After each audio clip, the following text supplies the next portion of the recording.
അങ്ങ് ദൂരെ ഒരു ദേശത്ത്.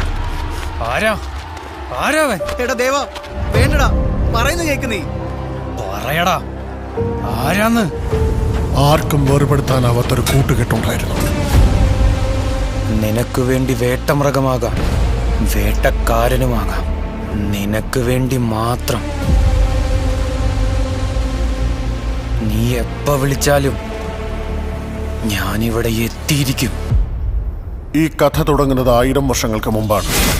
മുഹമ്മദ് ഗസ്നി, ചെങ്കിസ് ഖാൻ എന്നിവരുടേതിനേക്കാൾ ക്രൂരമായൊരു അക്രമസംഘമുണ്ടായിരുന്നു. അതിലെ ഗോത്രങ്ങൾ നൂറ്റാണ്ടുകളോളം പരസ്പരം എതിർപ്പുകളില്ലാതെ ജീവിച്ചു.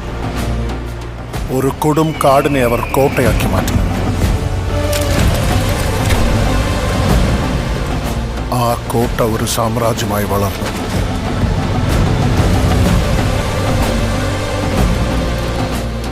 ഇവിടെയും അധികാര കസേരയ്ക്ക് വേണ്ടി ഗൂഢാലോചനകൾ നടന്നു.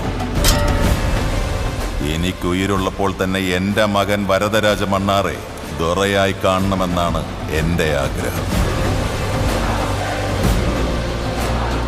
രാജമണ്ണാർ തിരിച്ചു വരുമ്പോ വരദയെ ദൊറയാക്കാം. രാജമണ്ണാർ തിരിച്ചു വരുമ്പോ വരദയില്ലെങ്കിൽ എന്ത് ചെയ്യാൻ പോവാ നീ അവനെ?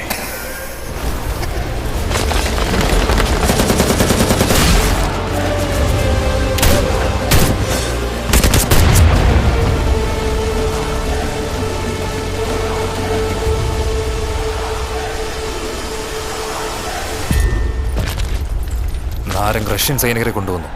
ഗുരങ്കാണെങ്കിൽ സെർബിയൻ ആർമിയും കൂടെ കൂട്ടി. ഗേറ്റിൽ ഇന്ന് മാത്രം 700 പുതിയ എൻട്രികൾ നടന്നു.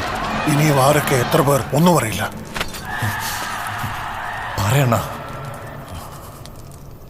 നമ്മൾ എത്ര പേരെ കൊണ്ടുവരാൻ പോകുന്ന അണ്ണ പറയാൻ. ദേവ,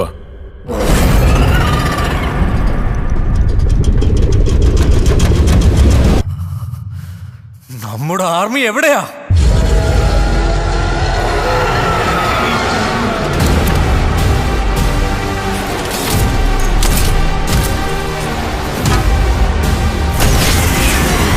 വലിയ കോട്ടകൾ കെട്ടുന്നത് ഭയം കൊണ്ടാണ്.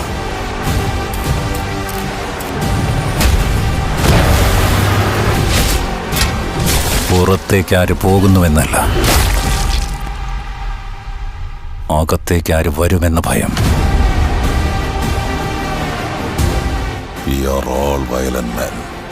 നമ്മുടെ രക്തത്തിൽ തന്നെ വയലൻസ് ഉണ്ട്. കൈത്തളകൾക്ക് വേണ്ടിയും കഷ്ണങ്ങൾക്ക് വേണ്ടിയും പോരാടിയത് മതി. എന്റെ കൺമുന്നിലുള്ളതെല്ലാം എനിക്ക് വേണം.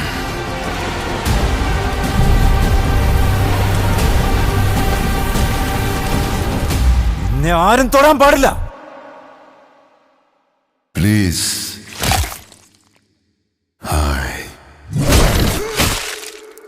Kindly